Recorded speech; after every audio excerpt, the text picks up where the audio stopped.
बिस्मिल्लाहिर्रहमानिर्रहीम। अस्सलाम वालेकुम। आप देख रहे हैं program news today with Tanzila Mazhar. प्रोग्राम में आपको खुशामदीद कहेंगे। पाकिस्तान में इंतखाबी अमल के हवाले से सवालात हमेशा उठते रहे हैं और जहां एक तरफ हुकूमत की तरफ से ये कोशिश हो रही है कि टेक्नोलॉजी को इस्तेमाल करते हुए धांधली का रास्ता रोका जाए, वहीं पे हम देख रहे हैं कि चाहे वो ज़िमनी इंतखाब हो, किसी सूबाई असम्बली के हल्के का, कौमी असम्बली के हल्के का, वहाँ पर धांधली के इल्ज़ामात पहले भी लगते थे, अब भी लग रहे हैं, लेकिन साथ साथ अब सबूत भी सामने आ रहे हैं, शवाहिद भी सामने आ रहे हैं। तो टेक्नोलॉजी इस तरह से भी इस्तेमाल हो रही है कि वीडियोस रिलीज हो रहे हैं जी। NA 133 में आपने देखा कि वोट बाइंग के ऊपर एक वीडियो सामने आई और अब हर जमात एक दूसरे पे इल्ज़ाम लगा रही है। बहरहाल ये मुकाबला तो नून लीग और पाकिस्तान पीपल्स पार्टी के दरमियान बन गया, क्योंकि जो हुकूमती जमात है जिनकी पहले भी अगर लाहौर के अंदर बात की जाए तो पोजीशन बहुत ज़्यादा कोई अच्छी नहीं रही थी गुज़श्ता इलेक्शन में, तो हुकूमती जमात इस हल्के की दौड़ से, इस रेस से पहले ही बाहर हो चुकी है। उसके बाद जो हमने ये वीडियो और इस वीडियो पे होने वाली बहस को अगर हम देखें तो फिर हमें एक बार ये सोचना पड़ता है कि पाकिस्तान में इंतखाबी अमल को कैसे शफाफ किया जाए, कैसे ये प्रैक्टिसेस रोकी जाएँ। पैसे का धड़ाधड़ इस्तेमाल है, आप जितना मर्जी एक अच्छा नज़र आने वाला बड़ा मौसर कोड ऑफ एथिक्स बना लें, आप इलेक्शन कमीशन जो है वो जो मर्जी कोड ऑफ एथिक्स बनाती रहे, लेकिन जो हमारा मिजाज है, जिस तरीके से हम सियासत करते हैं, बिलखुसूस इंतखाबी सियासत जिस तरीके से करते हैं, वो मिजाज कैसे बदल सकता है।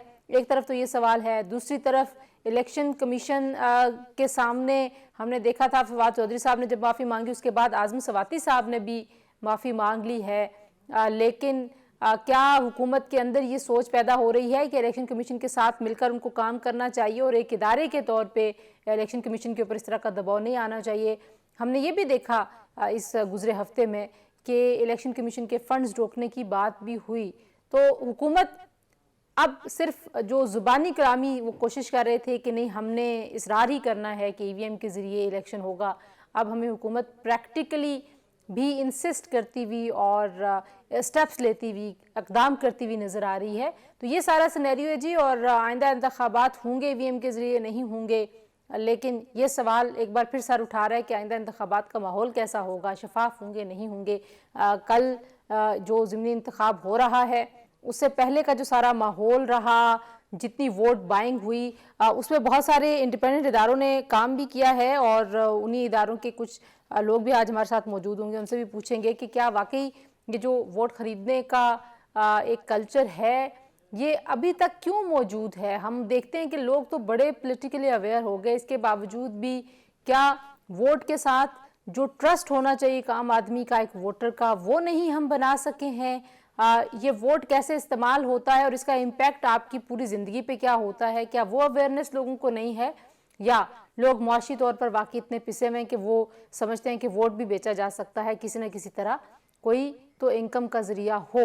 तो ये सारे वो सवालात हैं जी। मेरे साथ मौजूद हैं कमर दिलशाद साहब, साबिक सेक्रेटरी इलेक्शन कमीशन है और इलेक्शन के पूरे प्रोसेस के ऊपर ही इज़ एन अथॉरिटी। बहुत शुक्रिया कमर दिलशाद साहब, आपने हमें ज्वाइन किया। हमारे साथ मौजूद हैं सरवर बारी साहब, और सरवर बारी साहब जो हैं इनकी पूरी ज़िंदगी भी इसी इलेक्शन के अमल को देखते हुए अब इन्वेस्टेड हैं। ये भी इनकी ऑर्गेनाइजेशन है, वहाँ पे एक सर्वे भी किया है NA 133 में, तो वो भी कुछ पूछेंगे। बारी साहब बहुत शुक्रिया हमें ज्वाइन करने के लिए। हमारे साथ मौजूद हैं मुख्तार अहमद अली साहब, एग्जीक्यूटिव डायरेक्टर हैं जी CPDI के। गवर्नेंस के ऊपर ये जमहूरियत कैसे बेहतर हो सकती है, हमारा निज़ाम हुकूमत कैसे मजबूत हो सकता है, इस पर इनका इदारा काम करता है। मुख्तार साहब आपकी भी बहुत मशकूर हूँ जी। तीनों मेहमानों का शुक्रिया जी। गुफ्तगू आज में कमर दिलशाद साहब आपसे करना चाहूँगी। कोड ऑफ एथिक्स बनते हैं बहुत सारे, हम देखते हैं कि पावर्स तो हैं इलेक्शन कमीशन के पास, लेकिन अगर इम्प्लीमेंटेशन की तरफ देखा जाए तो बहुत ही वीक इम्प्लीमेंटेशन है और ये हमेशा से रही है। इसका कोई हल है आपकी नज़र में कि इलेक्शन कमीशन ज़ाहिर है कोई लाखों लोगों को नौकरियां नहीं दे सकता, अपना स्टाफ नहीं बना सकता, लेकिन ये कल्चर क्यों दुरुस्त नहीं हो पाया? आपने दुरुस्त फरमाया अपने इंट्रोडक्शन रिमार्क्स में कि इलेक्शन के अंदर पाकिस्तान के पास पावर तो बहुत ज्यादा आईनी और कानूनी तौर पर, लेकिन विल पावर का फुकदान है। अब जब जैसे आपने फरमाया कि अब इन मिनिस्टरों ने, फवाद चौधरी ने, आज़म सवाती ने माफी मांग ली और इलेक्शन कमीशन ने वो माफीनामा अपने पास रख लिया और डेट 22 दिसंबर डाल दी, तो ये तो ज़ाहिर है कि ऐसे काम नहीं होते। यहाँ ये अदालती इलेक्शन कमीशन का अदालती सिस्टम पर ना चले। ہم نے ہمیشہ کہا کہ اب آپ انڈین الیکشن کمیشن کو مد نظر رکھیں، وہاں انتظامی فیصلے ہوتے ہیں، ایڈمنسٹریٹو فیصلے ہوتے ہیں، وہاں چند دنوں میں فیصلے ہو جاتے ہیں، وہاں وکیل کو پیش ہونے کی اجازت نہیں ہے۔ آپ نے غلطی کی ہے، مرتب تو کیا ہے، آپ نے ضابطۂ اللہ کی خلاف ورزی کی ہے، آپ پیش ہو جائیں، الیکشن کمیشن انڈیا کا اگر مطمئن ہو جاتا ہے تو گڈ، ورنہ وہی سزا دے دیتے ہیں۔ یہاں جناب مہینوں لگ جاتے ہیں، مذاق باتیں، آج یہ معافی نامہ کا ہو جاتا ہے جیسے ہماری عدالتی سسٹم ہے، تو باہر نکل کے وہ الیکشن کمیشن کو پورا پھر کہنا شروع کر دیں گے۔ تو جو بھی آپ نے سزا دینی ہے اسی وقت سزا دے دیں۔ اب ڈسکا کے الیکشن کے اوپر انکوائریاں ہو رہی ہیں، ٹھیک ہے، چیف صاحب بڑے اہم قدم اٹھا رہے ہیں، ہم نے رپورٹ بھی اخبارات میں پڑھ لی ہے، لیکن اس پر جلدی ایکشن لے نا آپ اس کے بارے میں جو بھی آپ نے ٹھیک ہے، سزا دینی ہے آپ کہتے ہیں جب تک ایکشن نہیں ہوگا تو ڈیٹرنس نہیں ہوگی۔ میں واپس آتی ہوں کہ اور کیا کمزوریاں آپ کو نظر آتی ہیں، لیکن باری صاحب پہلے تو جو کل انتخاب ہونے والا ہے اس کے اوپر آپ نے سروے کیا، اب جو جماعتیں ہیں وہ تو اوتھ پہ کہہ رہی ہیں جی کہ ہم نے تو نہ ووٹ بائنگ کی ہے، کبھی کسی کے اوپر الزام لگ رہا ہے، کبھی کسی کے اوپر الزام لگ رہا ہے، لیکن آپ نے جو سروے کیا اس کی فائنڈنگز تو بڑی دلچسپ ہیں۔ آپ تو کہہ رہے ہیں کہ میسو اسکیل کے اوپر ایک ان یوزل، تو یہ ان یوزل کیوں آپ کو نظر آئی کہ ووٹ بائنگ ہوئی ہے اس حلقے میں؟ دیکھیے، پہلی بات تو یہ ہے کہ جو حلقہ 133 ہے جہاں پر ضمنی انتخابات ہو رہے ہیں وہاں پر ورکنگ کلاس کا بہت بڑا ایریا ہے، کوٹ لاکھپت ہے، گرین ٹاؤن ہے، اس کے علاوہ جوہر ٹاؤن ہے، اور اس کے ساتھ ساتھ کچھ اور کچی بستیاں ہیں، مریم آباد بھی وہاں پر ہے، کرسچن پاپولیشنز ہیں۔ تو ہم نے فوکس گروپ ڈسکشنز کے ذریعے بہت سارے ایسی جگہوں پہ گئے اور لوگوں سے بات چیت کی ہے، گلی محلوں میں گئے ہیں، اور لوگوں نے خود کہا ہے کہ اتنے بڑے لیول پر آج تک نہ انہوں نے دیکھی اس طرح کی، نہ انہوں نے کبھی سنا ہے۔ ایک 70 سال کے بزرگ شخص نے کہا کہ وہ زندگی میں پہلی دفعہ اتنے بڑے لیول پر جو ہے ووٹوں کی خرید و فروخت کرتے ہوئے دیکھ رہے ہیں، اور 2000 روپے مل رہے ہیں اور کھلم کھلا کیا جا رہا ہے اور کوئی پوچھنے والا نہیں ہے۔ اور اس کی وجہ انہوں نے بتایا کہ دو وجوہات انہوں نے بتائی۔ پہلی وجہ تھی، انہوں نے کہا کہ کرونا کے بعد بہت پاورٹی بڑی ہے، کہ جو اشیاء خوردونوش کی چیزیں قیمتیں بہت اوپر چلی گئی ہیں، اور اس کی وجہ سے جو امیر طبقہ ہے جو الیکشنز میں شامل ہوتا ہے ان کے پاس بے تحاشا پیسے ہیں، تو وہ پیسوں کی ریل پیل ہے، اور بہت سارے پیسے جو ہیں وہ تقسیم کیے جا رہے ہیں۔ ہاتھ والی ریڑیاں بھی لوگوں کو تقسیم کی جا رہی ہیں، اور اس کے علاوہ اور بھی جیسے عورتوں کو سلائی مشینیں ہیں۔ مطلب یہ کہ کھلا بازار ہے اور خرید و فروخت جاری ہے۔ دونوں بڑی پارٹیاں اس میں ملوث ہیں، اور چونکہ پی ٹی آئی کا وہاں کوئی امیدوار نہیں ہے، تو ہم نے پی ٹی آئی کے بھی کچھ لوگوں کو دیکھا ہے جو بجائے یہ کہ پارٹی لائن کو فالو کریں، وہ بھی ایک پارٹی کے لیے اپنے لوگوں کو موبلائز کر رہے ہیں اور پیسے لے کر ووٹ ڈلوا رہے ہیں۔ صحیح۔ اور یہ یقیناً جو الیکشنز ایکٹ جو ہے 2017 اس کا جو شک نمبر 167 اور 68 ہے، اس میں یہ جو ہے بہت ہے کو لالچ دے کے ان سے ووٹ ڈلوائے جائیں، اور اس کی سزا جو ہے 3 سال سزا، یا پھر قید ہو سکتی ہے، یا پھر 1 لاکھ جرمانہ، یا دونوں چیزیں ہو سکتی ہیں۔ لیکن اس کا کسی کو اس چیز کی کسی کو پرواہ نہیں ہے، اور اگر ہمارے جیسا ادارہ وہاں جا کر یہ چیزیں ڈگ آؤٹ کر سکتا ہے تو ایجنسیز بھی ایسے علاقوں میں جا کر چیزیں ڈگ آؤٹ کر سکتے ہیں۔ ٹھیک ہے، اور اگر پنش کیا جائے تو صرف یہ ہے کہ بہت ضروری ہے کہ صرف یہ اچھا نہیں ہے کہ الیکشن کمیشن پولنگ اسٹیشنز کے اندر جو گڑبڑ ہو رہی ہے اس کو دیکھیں، جو باہر ہو رہا ہے ڈسکا میں بھی باہر ہی ہوا تھا بس بہت کچھ۔ مختار صاحب، ایک طرف ہم نان ڈیموکریٹک فورسز کو بلیم کرتے ہیں، ان پہ الزام دھرتے ہیں جی کہ آپ کی مداخلت کی وجہ سے یہ عمل اتنا شفاف اور اتنا غیر جانبدار اور آزاد نہیں ہے اور منصفانہ الیکشن نہیں ہو پاتے، لیکن جو خود سیاسی جماعتوں کا طریقہ واردات ہے جو سامنے آیا، جو ثابت ہوا، وہ ظاہر ہے ان کا بھی تو اعتماد پھر جمہوریت میں یا جمہوری عمل میں اس طرح سے تو نہیں ہے، وہ بھی تو اتنے انویسٹڈ نہیں ہیں۔ پھر یہ سامنے آتا ہے، یہ اس طرح کی ویڈیوز جب سامنے آئیں گی، پہلے ہم نے سینٹ الیکشن میں دیکھا، ہر سال ہی ہم دیکھتے ہیں جب کبھی بھی الیکشن کی بہار آتی ہے، کبھی وہ ضمنی انتخاب ہو رہا ہے، کوئی نشست خالی ہو جائے، تو یہ تو ہر برس کی کہانی ہے۔ انتخاب 4 سال بعد ہوں، 5 سال بعد ہوں، جب بھی ہوں یہی کچھ ہو رہا ہوتا ہے۔ آپ درست کہہ رہی ہیں، جب سیاسی جماعتیں کمزور ہوتی ہیں، وہ کوئی اپنے انٹیگریٹی کے سٹینڈرڈ اپہولڈ نہیں کر سکتی، تو ان کی ایک مارل پوزیشن ویک ہوتی ہے. لیکن ہمیں یہ بات نہیں بھولنی چاہیے کہ اس طرح کے ماحول کو بنانے میں، پیسے کو رواج دینے میں، یا یہاں پہ لا لیسنس کو پروموٹ کرنے میں وہ جو غیر جمہوری قوتیں ہیں انہوں نے بھی بڑا کردار ادا کیا ہے. تو بہت سارے لوگ جن کے سر پہ وہ ہاتھ رکھتے ہیں تو وہ بھی پیسے کے لین دین اور نیب کے کیسز ہیں تو چھڑوا دیے، اور تو انہوں نے بھی ایک بہت بڑا اس گند میں ان کا بھی ایک بہت بڑا کردار ہے، کوئی چھوٹا کردار نہیں ہے. اور سیاسی جماعتوں کو بھی کمزور کرنے میں، کیونکہ دیکھیے نا، اگر سیاسی جماعتوں کے لیڈرز بھی یہ سمجھتے ہوں کہ ہماری اقتدار کا راستہ وہ لوگوں کی رائے سے نہیں بلکہ اس کے کچھ اور راستے بھی ہیں، تو پھر آپ دیکھیے کہ وہ اس کے لیے وہ کیا کیا کرتے ہوں گے. صحیح. اور پھر ان کو یہ بھی ہوتا ہے کہ ہم اگر ایسا کر دیا اور اگر ہمارے سر پہ ہاتھ ہے تو ہم پیسے دے کے بھی، موٹر سائیکل بانٹ کے بھی ہم بچ جائیں گے، ہمیں کوئی پکڑنے والا نہیں ہوگا، اور الیکشن کمیشن بھی کچھ نہیں کر سکے گا. تو جب آپ اس کا ایک کمپریہنسو تجزیہ کرتے ہیں تو یہ سارے کردار جو ہے نا وہ اپنے اپنے حصے کا اس گند میں حصہ ڈالتے نظر آتے ہیں، بجائے اس کی صفائی میں حصہ ڈال رہے ہیں. آپ دونوں یہ کہہ رہے ہیں کہ جو ووٹ بائنگ کا مسئلہ ہے وہ تو ظاہر اس کی ہم ریزنز بھی کچھ وہ کریں گے، لیکن اب اس معاملے پہ اس کا حل کیا ہو؟ کیونکہ جہاں آپ کہتے ہیں کہ جی انٹرفیئر کیا جاتا ہے، پولیٹیکل پارٹیز یہ کہتی ہیں کہ جو نان ڈیموکریٹک فورسز ہیں وہ انٹرفیئر کرتی ہیں، ان کی مداخلت ہے انتخابی عمل میں، لیکن جو سیاسی جماعتیں خود کرتی ہیں، اور جتنا انتخابات کا نظام سیاسی جماعتوں کی وجہ سے جو مسائل ہیں ان مسائل کا حل کون کرے گا؟ یہ ایک بات ہے جس پہ ہم غور کریں گے. جی بریک لے رہے ہیں، ہمارے ساتھ رہیے، بریک کے بعد واپس آتے ہیں.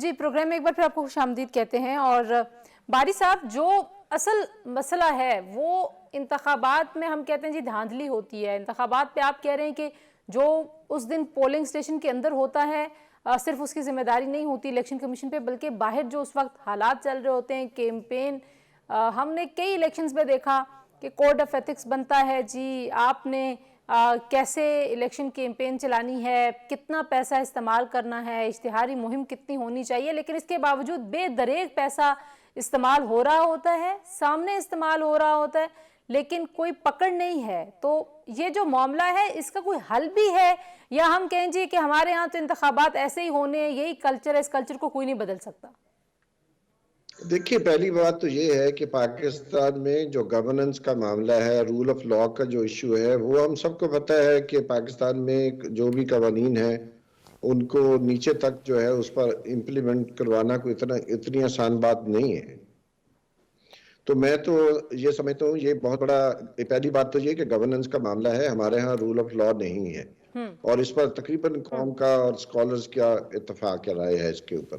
دوسری بات یہ ہے کہ ایک ایسا ملک جہاں پر امیر اور غریب میں سمندروں جیسا بڑا جو ہے وہ جو فرق ہے، اور دولت کی ریل پیل ہے، دوسری طرف بھوک اور ننگ ہے، تو ایسے ملک میں یقیناً ووٹ بائنگ بھی ہوگی اور ووٹ فروخت کرنے والے لوگ بھی موجود ہوں گے.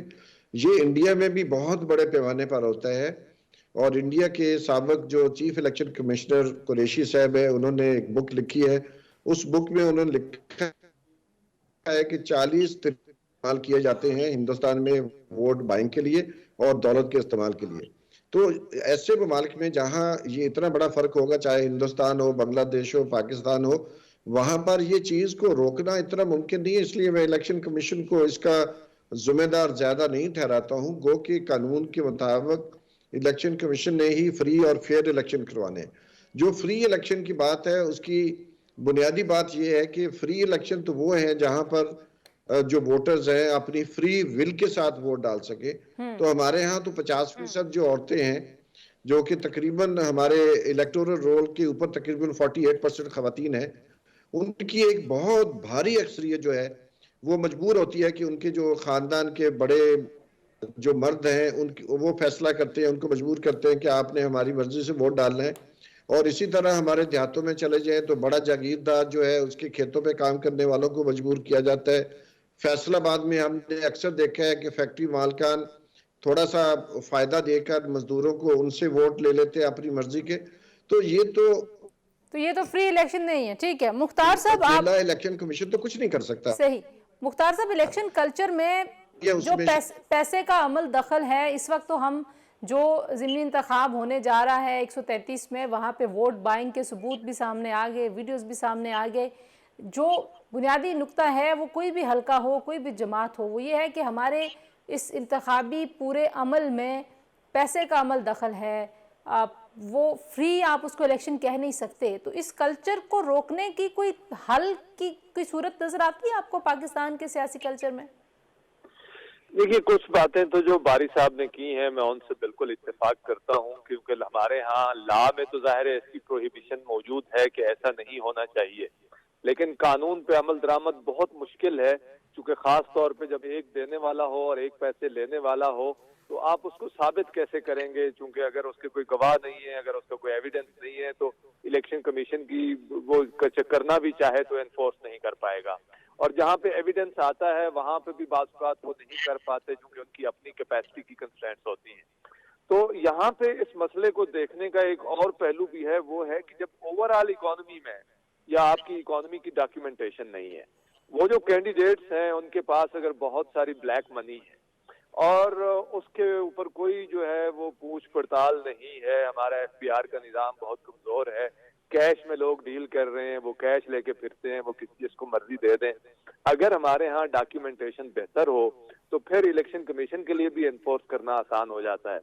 تو یہاں پہ جو ایک طرف تو اوور آل ہمارے ہاں ڈاکیومنٹیشن کی اور لا انفورسمنٹ کے مسائل ہیں، ایڈجوڈیکیشن کے مسائل ہیں، پھر پولیٹیکل کلچر ہے جس میں سیاسی جماعتیں بھی بہت کمزور ہیں، ان کا بھی کوئی اپنا انٹرنل ریگولیشنز نہیں ہیں، وہ کینڈیڈیٹس کو کھلا چھوڑ دیتے ہیں. بعض کو ٹاپ لیڈرشپ انکریج کرتی ہے کہ آپ بس جیتیں، جیسے بھی مرضی جیتیں.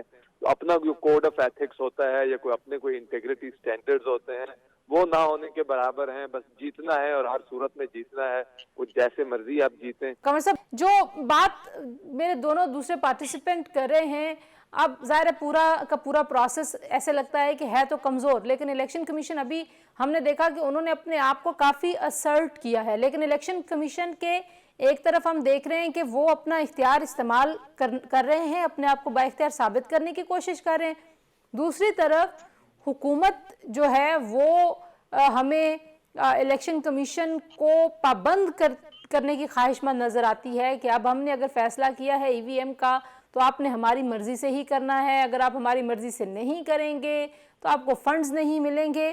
تو یہ الیکشن کمیشن کو با اختیار بنانا، یہ بھی تو ظاہر ہے سیاسی جماعتیں قطع نظر اس کے کہ آج کس کی حکومت ہے اور کل کس کی ہوگی یا ماضی میں کس کی تھی، ان کا بھی تو کردار رہا ہوگا نا قمر دلشاد صاحب، اگر الیکشن کمیشن کمزور رہا ہے پاکستان میں. تو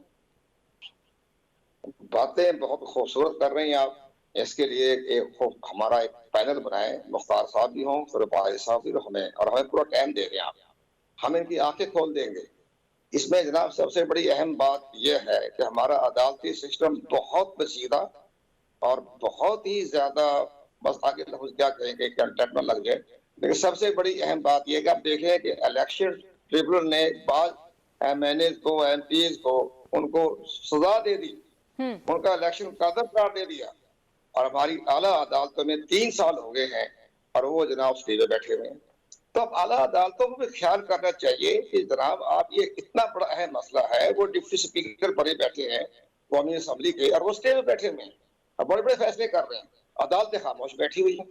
اسی طرح اسلام آباد ہائی کورٹ میں 3 خواتین کا بڑا اہم کیس جو ہے 3 سال سے زیر سماعت ہے کہ انہوں نے غلط طریقے سے اپنا ووٹ چینج کر کے بن گئے ہیں اپنے قومی اسمبلی کے ممبر.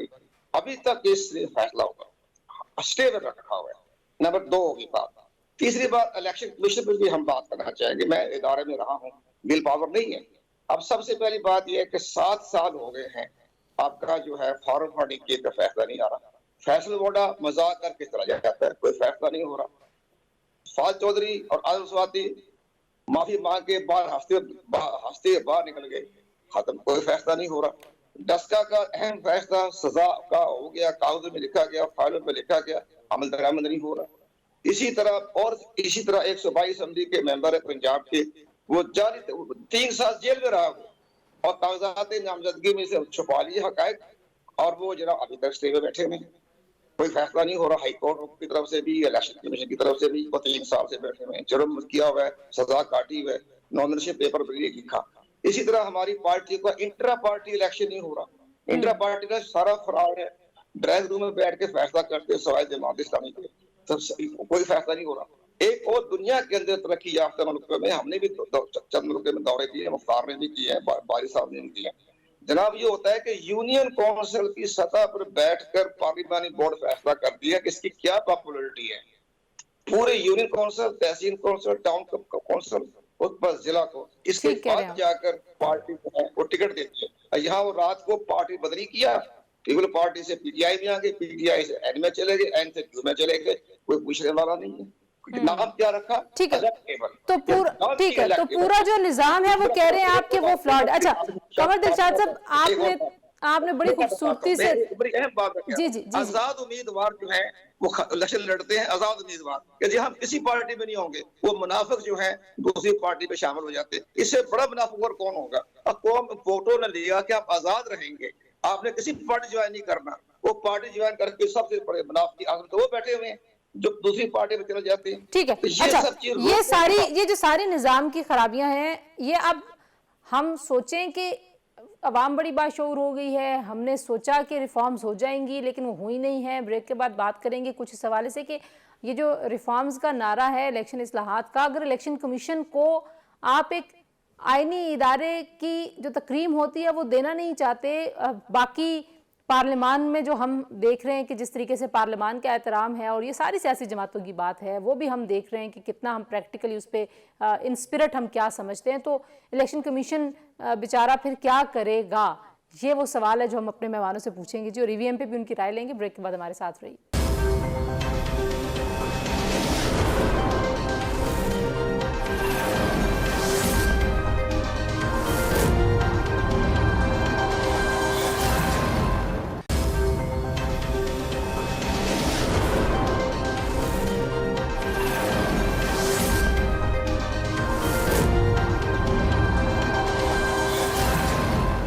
जी प्रोग्राम में एक बार फिर आपको खुशामदीद कहेंगे। बारी साहब, अब जाहिर है हमने बहुत सारे प्रॉब्लम्स तो जाहिर है बहुत हैं, वो ऊपर की सतह से लेके निचली सतह तक हैं, हम डेवोल्यूशन भी नहीं करते, हम लोकल बॉडीज़ भी नहीं कराते। कमर दिलशाद साहब ने बड़ी खूबसूरती से वो जो ख़ुद सियासी जमातें हैं जो जमहूरियत की तहरीक चला रही हैं, उनके अंदर कितनी जमहूरियत है, ये बहुत सारे सवालात हैं जो ज़ाहिर है इस निज़ाम की कमज़ोरियों को बड़ा करके दिखाते हैं, और वो कमज़ोरियाँ अगर हमें नज़र आती हैं तो जो इन जमातों के अंदर उनको भी नज़र आती होंगी। लेकिन कोई हल मैं आप लोगों से पूछूंगी कि क्या हमने ऐसे ही करना है? हम अपने मुल्क के 2 टुकड़े होते देख चुके इलेक्शन प्रोसेस के झगड़े के ऊपर और मेजॉरिटी का हक ना मानने के ऊपर, आज भी हम उसी तरह के झगड़ों में हैं, तो क्या बनेगा हमारा? देखिए जी, बनेगा तो वही जो हम चाहेंगे, जिसके लिए हम जद्दोजहद करेंगे। लेकिन एक बात मैं करना चाह रहा हूँ वोट बैंक के लिहाज से, और फिर मैं आपके सवाल की तरफ आता हूँ। जब आम वोटर ये देखता है कि उसका लीडर पैसे बनाता है और वो जब इलेक्शन लड़के पहली दफा आता है तो उसके पास कुछ भी नहीं होता, और फिर वो 10 सालों के बाद वो अरबपति हो जाता है, तो आम वोटर को ये मैसेज कन्वे करते हैं सारे हमारे जो करप्ट पॉलिटिशियंस हैं कि पैसे से जो इलेक्शन है उसके जरिए हम पैसा बनाते हैं। तो आम आदमी भी यही समझता है फिर हम भी पैसा बनाएं। तो ये जो मामला रहा है 1990 की दहाई के बाद मुसलसल हुआ है, और इंडिया में भी ये हुआ है। तो इसलिए हमें सबको ये सोचना है कि गालिबन हमारा जो पॉलिटिकल सिस्टम है इसको हमें रिफॉर्म करना पड़ेगा, और कोई ये खुद रिफॉर्म करने वाले नहीं है। इसकी रिफॉर्म जो है बेहतरी की तरफ हम तब गामजन हो सकते हैं जब हमारे यहाँ मजदूर तहरीक, किसान तहरीक, खवातीन की तहरीकें, जब तक जो समाजी तहरीकें हैं मजबूत नहीं होती, जो मिडिल क्लास से जिनका तल्लुक है, जो हमारा इंटेलिजेंशिया है, वो मिलकर कोई उठकर सड़कों पर नहीं आता। देखें आज भी इंग्लैंड में, अमेरिका में वो तो डिसएंगेज हो गए ना बदकिस्मती से हमारे। नहीं, डिसएंगेज की बात नहीं है। देखिए अभी ग्लासगो में क्लाइमेट चेंज के ऊपर कॉन्फ्रेंस हुई है, मुसलसल जो एक्टिविस्ट थे वो सड़कों पर बैठे रहे शदीद सर्दी जमाने में। हमारे यहाँ जो इंटेलिजेंसिया है और जो हमारे यहाँ जो मजदूर और किसान और खवातीन हैं, जब तक ये सियासत में नहीं आएंगी, ये अपना क्लेम नहीं करेंगे, तो इस जो अशराफिया जो इस कदर बददियानत है, जो मुल्क के कानून को समझते हैं कि मोम की गुड़िया है जिसको जिस तरफ मर्जी मोड़ लें, तो मेरा जाती ख्याल यही है कि हमें दुनिया की तारीख भी और जिन ममालिक की तब्दीली आई है वहां पर हम देखते हैं कि अवाम के मुख्तलिफ जो तबके हैं उन्होंने जब जिद्दोजहद की है तो उन्होंने जो है एक बेहतर जमहूरियत को जन्म दिया है। जैसे यूरोप के अंदर लेबर तहरीक ने लेबर पार्टियां बनाई, लेबर तहरीक ने, मजदूर यूनियंस ने सोशल डेमोक्रेटिक पार्टी जर्मनी में, स्वीडन में कायम की, इंग्लैंड में लेबर पार्टी बनी, अमेरिका में डेमोक्रेटिक पार्टी बनी। हमारे यहाँ तो अशराफिया ने ना सिर्फ हमारी सियासत का बेड़ा गर्क किया है, बल्कि सियासत के नाम पर वो जो भी उनकी बार्गेनिंग होती है एस्टेब्लिशमेंट के साथ उसको भी यूज करते हैं, और इसके साथ साथ उन्होंने इन तहरीकों को खत्म कर दिया है, उनकी सियासी डीपोलिटिसाइज कर दिया, बिल्कुल तलबा यूनियंस बैन कर दी, सब चीजें बिल्कुल ठीक हो गया।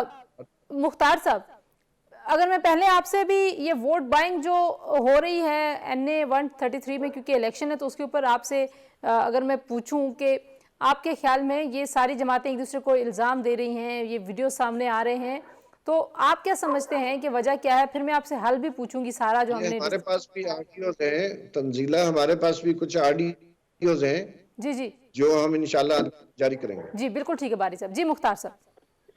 जी उसकी बात तो यही, वजह तो यही है। देखिए माजी में भी लाहौर के कई हलकों में आपको पता है कि हम सुनते रहे हैं मोटरसाइकिल तक बांटे गए, मैसिव जो है वो बैनर्स और इसका इस्तेमाल और ये होता रहा है। उस पे जाहिर है किसी को सजा नहीं मिली। फिर डस्का में जो हुआ है अभी तक हमें पता है कि किसी को सजा नहीं मिली।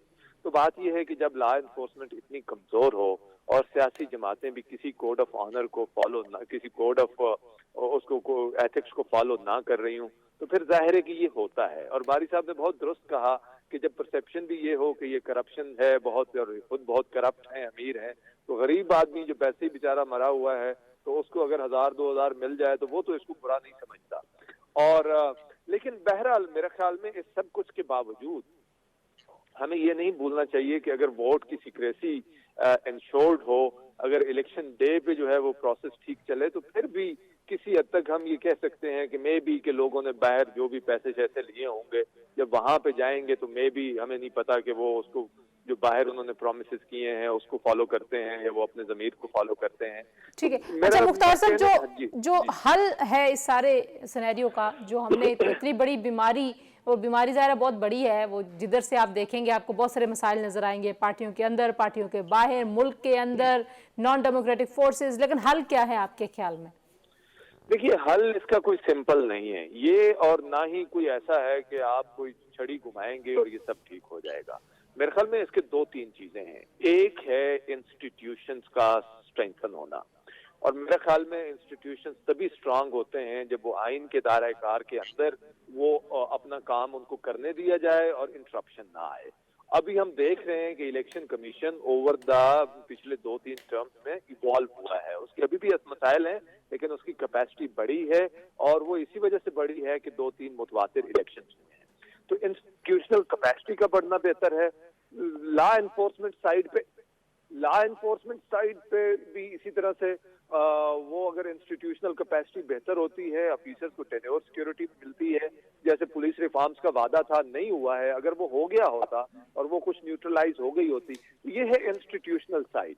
दूसरी साइड है जो पॉलिटिकल कल्चर की बात है। पॉलिटिकल कल्चर डेवलप करने में हम सब ने अपना किरदार अदा करना है। आज आप इस पे प्रोग्राम कर रही हैं, आप इसको कंट्रीब्यूट कर रही हैं एक पॉजिटिव डिबेट को कंट्रीब्यूट करने में। इसी तरह सियासी जमातों का किरदार है, सिविल सोसाइटी के इदारों का काम है। अच्छा, तो ये है पॉलिटिकल कल्चर की बात। और तीसरी बात है सियासी जमातों का स्ट्रेंथन होना। सियासी जमातों का स्ट्रेंथन होना भी उसके 2-3 चीजें हैं। एक तो डिमांड साइड है कि मीडिया उनको अकाउंटेबल ठहरा रहा हो, सिविल सोसाइटी वोटर्स ठहरा रहे हूँ। दूसरी बात यह है कि हमारा जो इलेक्शन एक्ट है उसमें जो सियासी जमातों के हवाले से प्रोविजंस हैं, क्या वो इंसेंटिवाइज करती हैं इंस्टीट्यूशनलाइजेशन को? कुछ बेहतरी आई है जब इलेक्शन एक्ट 2017 आया है, लेकिन अभी भी मिसाल के तौर पे मैं बताऊं कि इंडिया में सियासी जमातों को इंसेंटिव मिलते हैं, उनको प्लाट मिलते हैं दिल्ली में कि आप अपना दफ्तर बनाइए, you should have a proper office सियासी जमात को।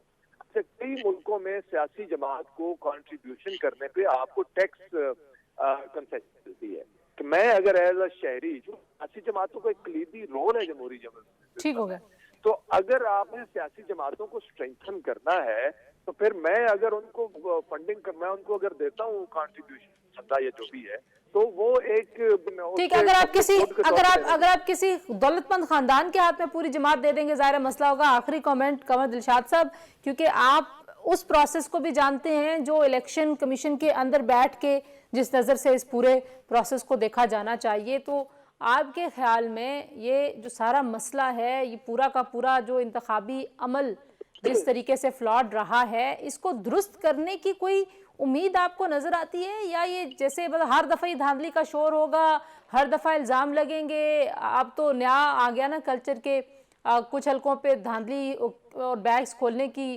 कैंपेन्स होंगी, हुकूमतें इसी तरह से डिस्टर्ब रहेंगी, तो ये मामला कहाँ जाके आपको लगता है कि खत्म होगा या बेहतरी की तरफ जाएगा?